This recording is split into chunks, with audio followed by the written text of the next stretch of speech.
Bom dia, moçada! Tudo bem com vocês? Aqui quem vos fala é o professor Eugênio Bastos, canal Geogênio, a serviço dos alunos que gostam de estudar e passar em concursos. Moçada, vamos fortalecer o canal, se inscrevam no canal, dê aquele like, compartilhe o vídeo e ajude o professor Eugênio Bastos a democratizar o ensino da geografia. Moçada, no nosso encontro de hoje, eu irei falar sobre a onda de calor que nessa semana está atingindo o sul da Europa.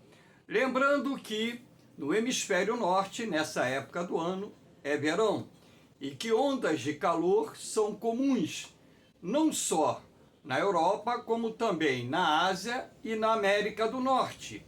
Mas, na verdade, a ideia aqui é falar sobre a intensidade dessas ondas de calor que vem aumentando em número e também em dias de ocorrência e dessa forma causando inúmeros transtornos não só à sociedade, assim como ao meio ambiente e também à economia. Espero que vocês gostem do nosso encontro.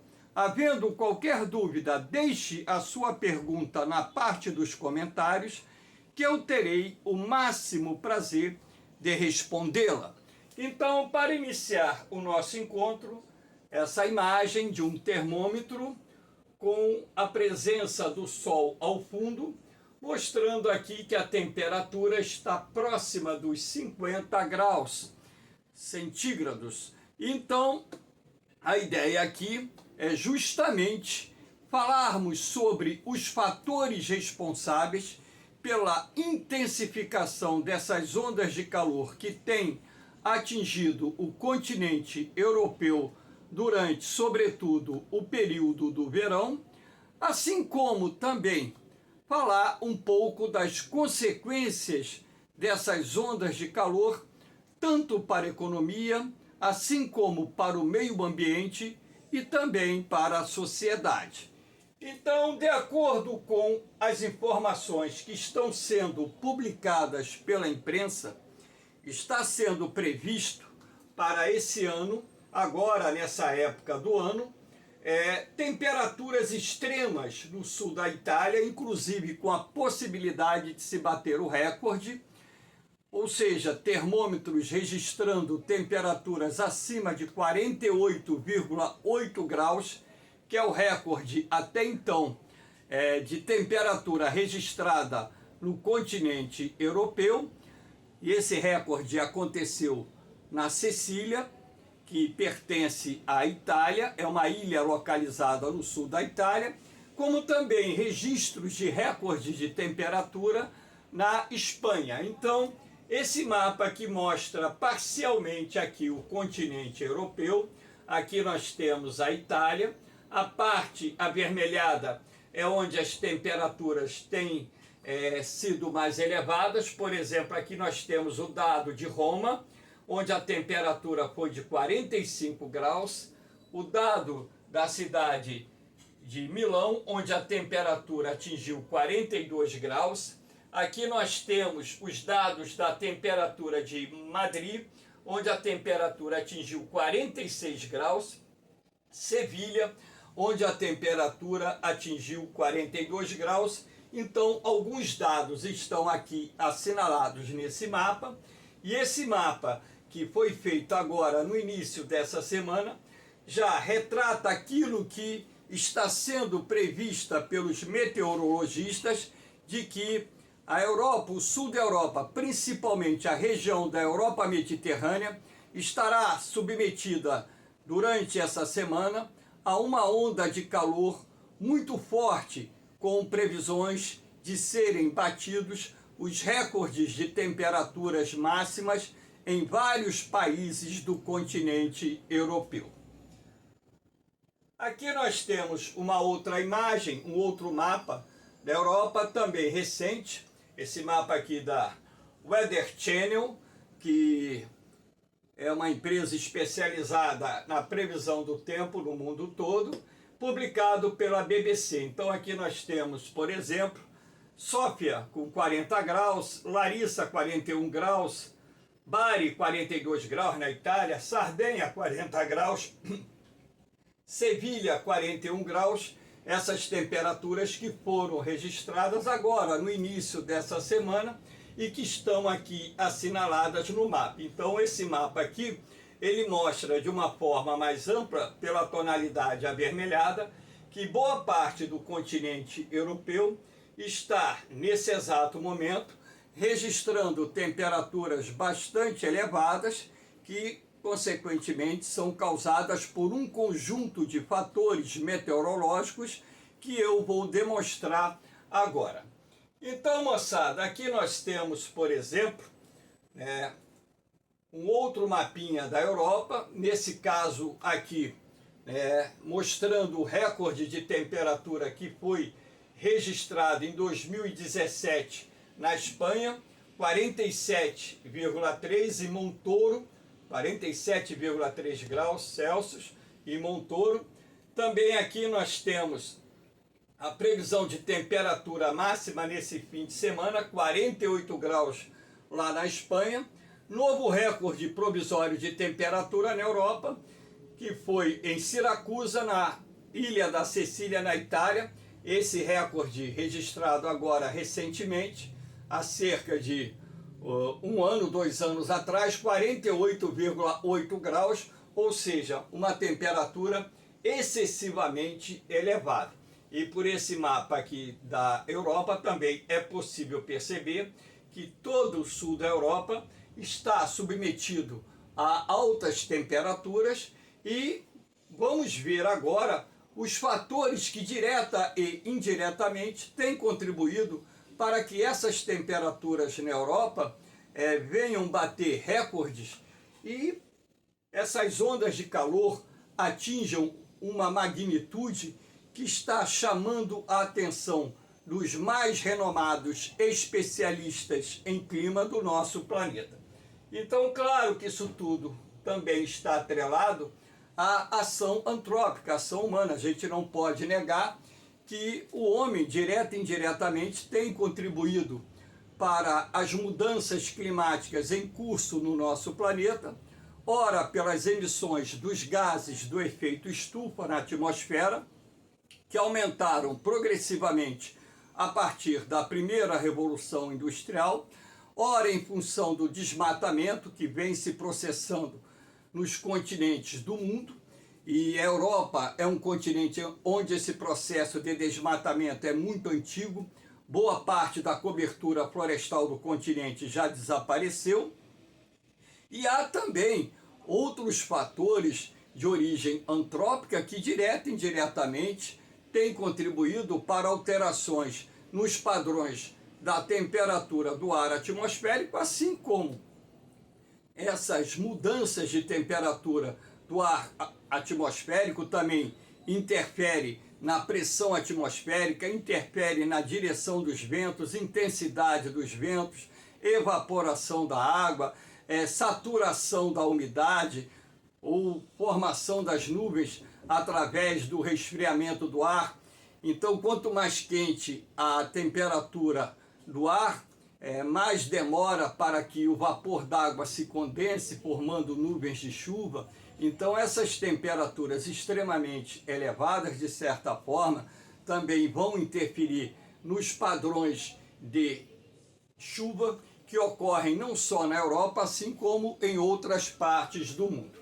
Então, um dos fatores responsáveis por isso, sem dúvida nenhuma, é um fator de ordem natural, que é o vento siroco. O vento siroco é um vento quente e seco, que nessa época do ano, ele sopra do deserto do Saara em direção ao sul do continente europeu. Então, por esse mapa aqui, vocês podem ver, através dessas setas amarelas, as direções, do siroco nas mais diferentes regiões da borda sul do continente europeu. Então, na medida em que esses ventos muito quentes e secos, procedentes do deserto do Saara, atingem o sul da Europa, isso irá contribuir para que haja uma elevação da temperatura e, consequentemente, uma redução do índice pluviométrico.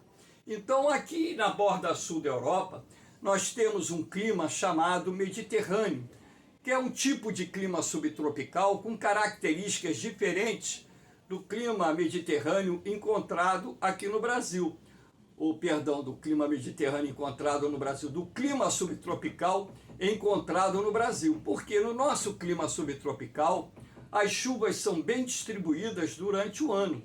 No caso do clima mediterrâneo, você tem um verão quente e seco, e esse verão quente e seco é fruto, logicamente, dos ventos quentes e secos procedentes do deserto do Saara, o chamado vento siroco, e o inverno é úmido, chuvoso e relativamente frio, até mesmo com ocorrência de precipitação de neve. Agora, no inverno, você tem os ventos procedentes do Atlântico, que entram no sul da Europa, não só trazendo umidade, possibilitando dessa forma não só também a ocorrência de chuvas, como também nos dias de menor temperatura, a precipitação de neve.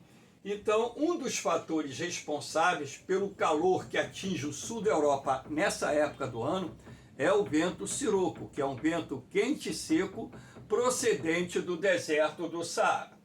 Aqui nós temos a cúpula ou domo de calor, que se forma lá no sul da Europa, principalmente nessa época do ano, durante o período do verão.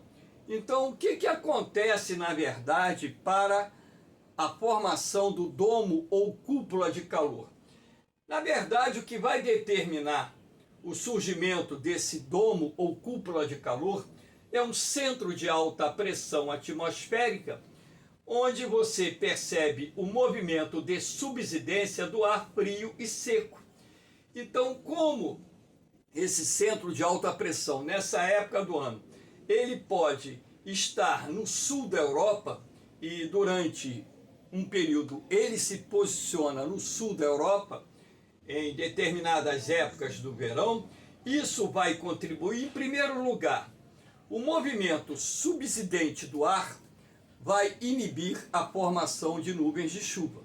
Porque se o ar frio e seco aqui está descendo, ele vai comprimir o ar quente a baixa altitude, impedindo dessa forma a condensação do vapor d'água, a formação de nuvens de chuva e, consequentemente, a precipitação.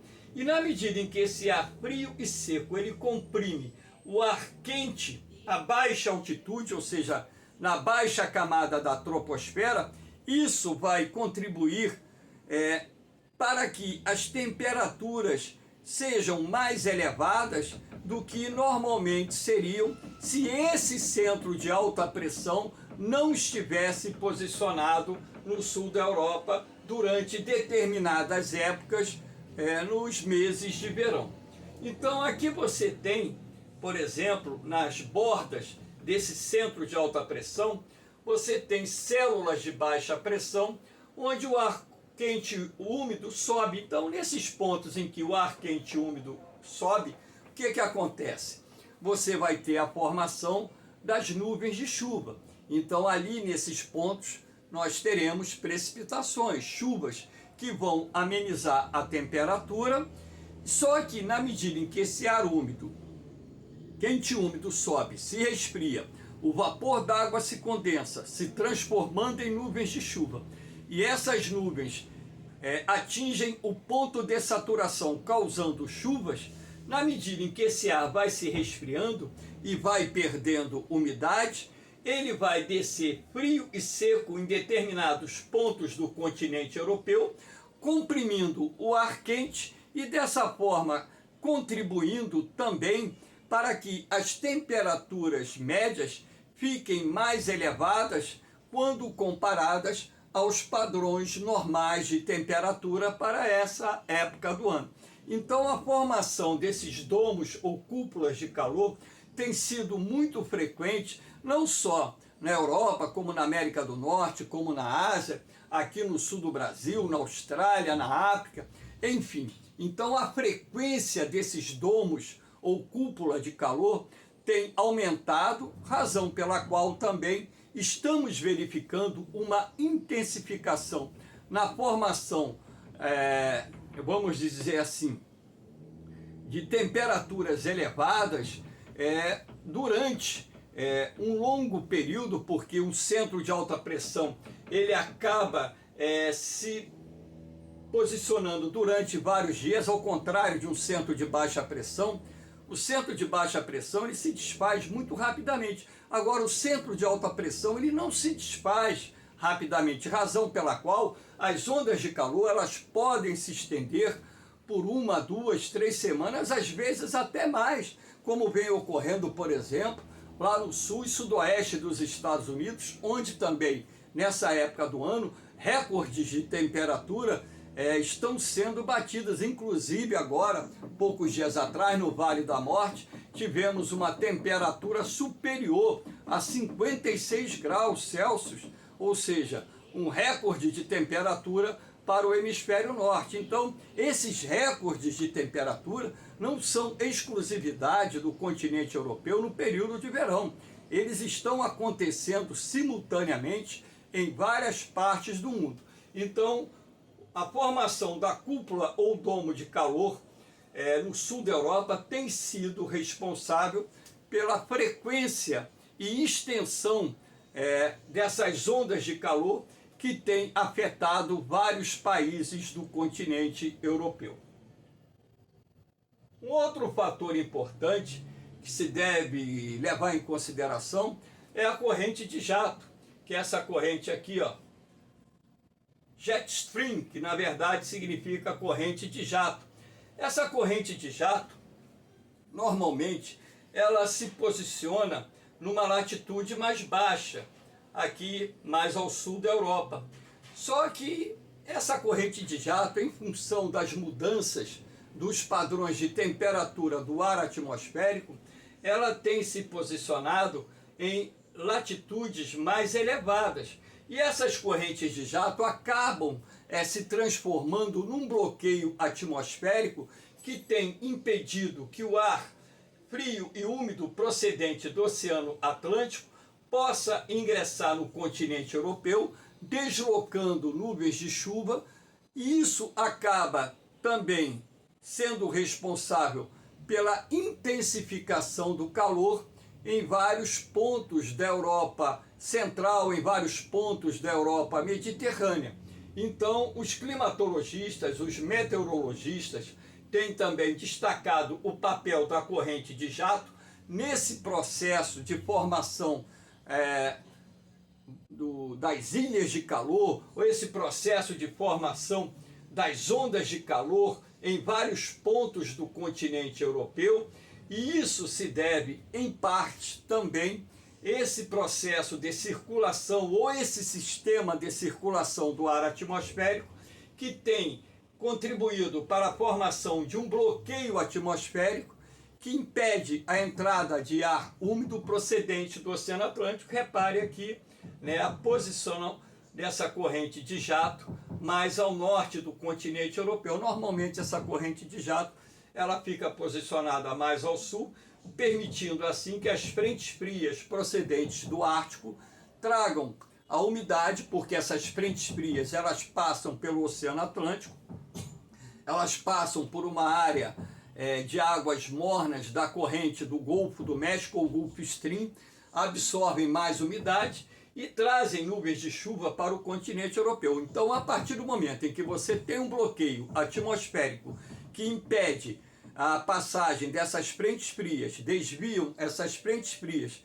impedindo dessa forma que a umidade chegue em determinadas áreas do continente europeu, você tem aí um dos fatores responsáveis não só pela potencialização do calor, assim como pela redução do índice pluviométrico em vários países do continente.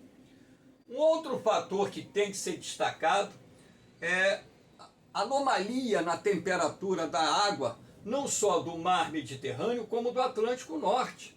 Então, os cientistas alertaram no mês de junho que a temperatura da água do Atlântico Norte e a temperatura do mar Mediterrâneo estava em média, em determinadas áreas, 3 graus acima dos padrões médios. Aqui no mar Mediterrâneo, por exemplo, se você pegar essa escala aqui, você vai perceber que essa temperatura nessa parte mais escura, sobretudo que está banhando aqui o norte da África e também aqui próximo do sul da Espanha e também o nordeste sul da França e o nordeste da Espanha, sul da Espanha aqui embaixo, essas águas estão quentes, mas aqui você também tem no nordeste da Espanha e sul da França, águas com temperaturas bem elevadas. Repare aqui no contorno da Itália, a temperatura da água do mar Mediterrâneo está bem alta e em alguns pontos essa temperatura está acima dos 5 graus em relação à média apurada para essa época do ano. Então, o maior aquecimento das águas oceânicas e do mar Mediterrâneo também contribui para que, de certa forma, haja maior emissão de energia para a atmosfera. A água aquecida ela vai aquecer o ar atmosférico, contribuindo assim também para a elevação da temperatura do ar. Você poderia me dizer, mas professor, na medida em que a água do mar fica mais quente, a evaporação aumenta. Se a evaporação aumenta, haverá mais umidade. Havendo mais umidade, a probabilidade de ocorrência de chuvas aumenta. Mas só que tem um fator que temos que levar em consideração: a formação do domo de calor nessa região, aquele centro de alta pressão, onde o ar frio e seco que se encontra nas altas camadas da troposfera está exercendo o movimento de subsidência, evitando assim a formação das nuvens de chuva. Então isso também vai contribuir para que as temperaturas acabem ficando acima daqueles padrões médios que eram verificados há décadas atrás. Então, o que nós estamos percebendo é que, na verdade, é um conjunto de fatores, não só de origem antrópica, mas fatores também que estão relacionados às condições atmosféricas que têm contribuído para que haja, uma intensificação dessas ondas de calor que acabam causando danos terríveis. Aqui nós temos a previsão, mais uma vez, a anomalia da temperatura na Europa, Isso aqui em relação ao período do dia 17 de julho até o dia 18 de julho. Então repare essa anomalia. Aqui você tem na isoterma 10 graus acima do padrão médio para essa época do ano aqui, ó. No sul da França, aqui no nordeste da Espanha. Repare que aqui na Sardenha, na Itália, também uma anomalia de 10 graus. Nessa faixa aqui, inclusive pegando os Alpes, uma anomalia de 5 graus positivo. Então, na verdade, o que você está verificando aqui é que há uma anomalia significativa da temperatura, inclusive nas regiões onde o relevo, como por exemplo nos Alpes, em determinados pontos ultrapassa 4.000 metros de altitude. Você tem uma anomalia de temperatura numa região dos Alpes acima de 5 graus, ou seja, para mais, isso nos remete a ter uma interpretação de que o mundo está passando por um processo de aquecimento global, e isso ninguém, na sua sã consciência, vai negar que as coisas estão ficando fora da ordem e que nós vamos precisar tomar medidas urgentes para que evite que essa temperatura média do planeta possa chegar no final desse século a 2,5 graus. Agora, o que eu vejo é que a maior parte da sociedade planetária ela não tem a mínima preocupação com aquilo que a imprensa está mostrando, aquilo que a ciência está mostrando, ou seja, a maior parte da sociedade está pouco se lixando para os alertas que os cientistas têm dado sobre as mudanças climáticas em curso e as consequências dessas mudanças climáticas para a sociedade e também para a economia. Enfim, e não podemos descartar ou deixar de fora o meio ambiente, porque muitas espécies do planeta, em função dessas mudanças climáticas, irão desaparecer. Aqui nós temos, por exemplo, em 2022, a Europa registrou no verão 61.700 mortes que estão vinculadas ao calor, às ondas de calor.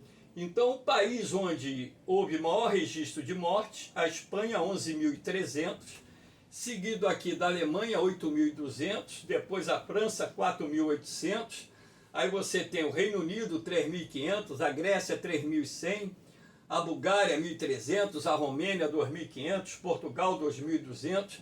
Essas bolas vermelhas são aquelas que significam ou registram os países que tiveram o maior número de pessoas mortas por causa dessas ondas de calor. Ou por causa dessas ondas de calor, é melhor falar no plural, porque na verdade a cada verão são várias ondas de calor que atingem inúmeros países em diferentes regiões do mundo, e aqui nós estamos vendo o problema especificamente europeu. E desses 61.700 europeus mortos, 37 mil mortes de pessoas acima dos 80 anos. Lembrando que as pessoas mais idosas são aquelas que mais sofrem com as ondas de calor. Aqui nós temos um outro fator também, uma outra consequência, que é a eclosão dos incêndios florestais, que acabam atingindo grandes proporções na medida em que há uma incidência de ventos fortes, na medida em que a umidade do ar está muito baixa, contribuindo dessa forma para que haja uma propagação dos incêndios florestais que todo verão atingem diversos países, não só do continente europeu, mas também de outras partes do mundo.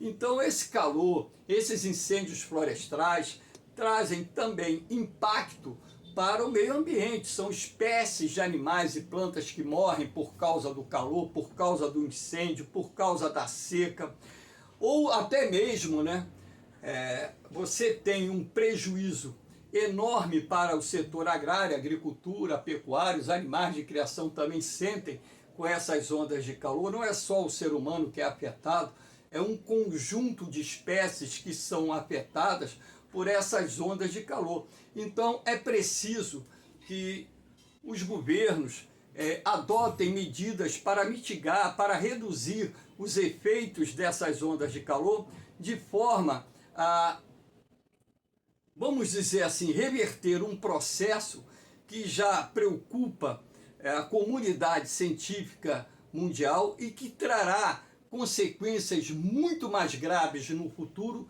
se nós não fizermos nada para conter essas ondas de calor. Professor, o que poderia ser feito? De imediato, a substituição, o quanto mais rápido possível, das fontes de energia de origem fóssil, responsáveis pela emissão de boa parte dos gases do efeito estufa. Em segundo lugar, reflorestamento de áreas degradadas.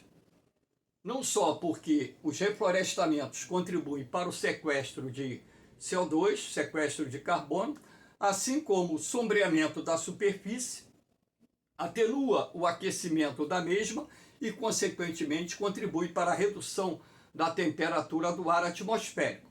E através do processo de evapotranspiração, as florestas conseguem lançar na atmosfera uma maior quantidade de água sob forma de vapor, e isso vai contribuir também para o aumento da incidência de chuvas, que por sua vez também traz uma sensação térmica de alívio, um frescor muito maior.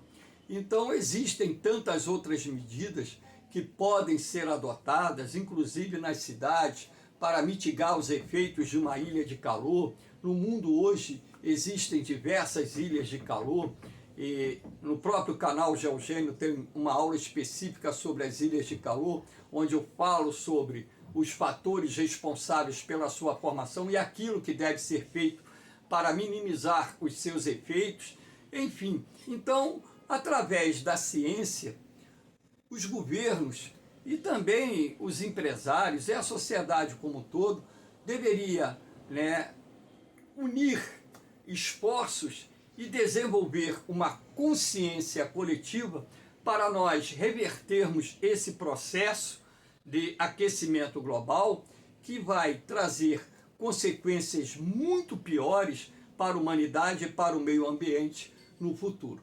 Eu estou no final da minha vida, 64 anos, não tenho muito pela frente, mas eu tenho minha neta, eu tenho meus filhos, eu tenho meus sobrinhos, eu tenho meus sobrinhos netos, então eu tenho meus primos, muitos são crianças, né, que terão uma perspectiva de vida até o final do século e eu estou lutando também por eles, porque, como eu disse, eu estou chegando ao final da minha vida, mas estou cumprindo o meu papel como cidadão e procurando conscientizar você sobre a importância de adotarmos coletivamente as medidas para determos essas mudanças climáticas, o aquecimento global, enquanto há tempo de se fazer. Porque depois que o processo chegar num ponto irreversível, será muito difícil nós solucionarmos esse problema.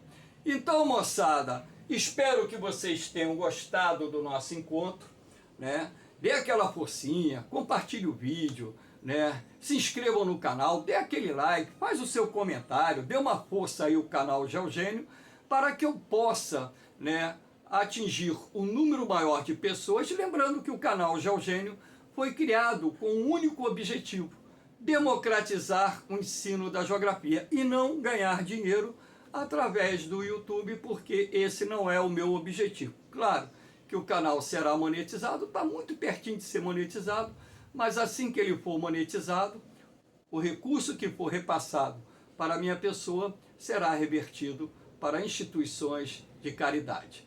Não só o Hospital do Câncer Infantil, como instituições filantrópicas, instituições de caridade, porque não criei canal para ganhar dinheiro no YouTube. Diferentemente de outras pessoas, nada contra, né? Apenas eu criei um canal para democratizar o ensino.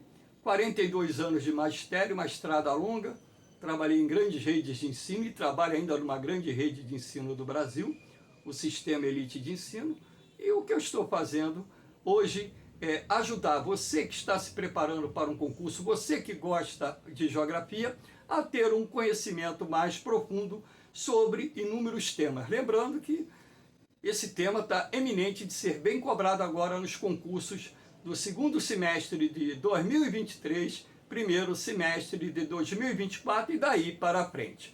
Valeu, moçada! Um beijão no coração de vocês! Um forte abraço! Fiquem com Deus! Eu vou, mas eu volto, hein? Fui!